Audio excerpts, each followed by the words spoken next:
প্রতিটি মানুষই তার জীবনে সফল হতে চায়, তবে এক এক মানুষের সফলতার মানদণ্ড এক এক রকম। জন্মগতভাবেই মানুষ সাফল্য অর্জনের পেছনে ছুটে বেড়ান, তারপরও সাফল্য সবাইকে ধরা দেয় না। আসলে আল্লাহর রহমত ছাড়া জীবনের সাফল্য কোনোভাবেই পাওয়া যায় না। তবে আধ্যাত্মিক শক্তিসম্পন্ন ব্যক্তি কিন্তু উসিলা হয়ে ব্যর্থতাকে সফলতায় পরিবর্তন করে দিতে পারেন। জ্যোতিষরাজ লিটন দেওয়ান চিশতি তেমনই একজন।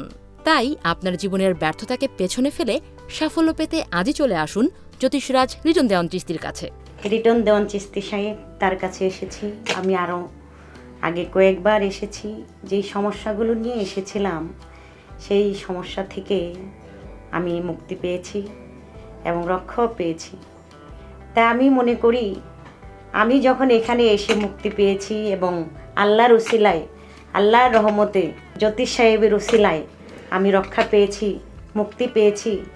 আমার যে ভাই বোন, আমার ফ্যামিলি যারা রয়েছেন, আমার ভক্তবৃন্দ এবং বাউল গান যারা ভালোবাসেন, আশিকান জাকেরান, আমি তাদেরকে বলবো আপনারাও সে সাইজির কাছে আসেন, আপনাদের সমস্যাগুলো সমাধান হয়ে যাবে। তিনি হলেন খাজা বাবার ভক্ত। খাজা বাবার একটি গানে আছে, কেউ ফিরে না খালি হাতে খাজা তোমার দরবারে। তাই আমি বলবো কেউ ফিরে না খালি হাতে লিটন সাহেবের দরবারে।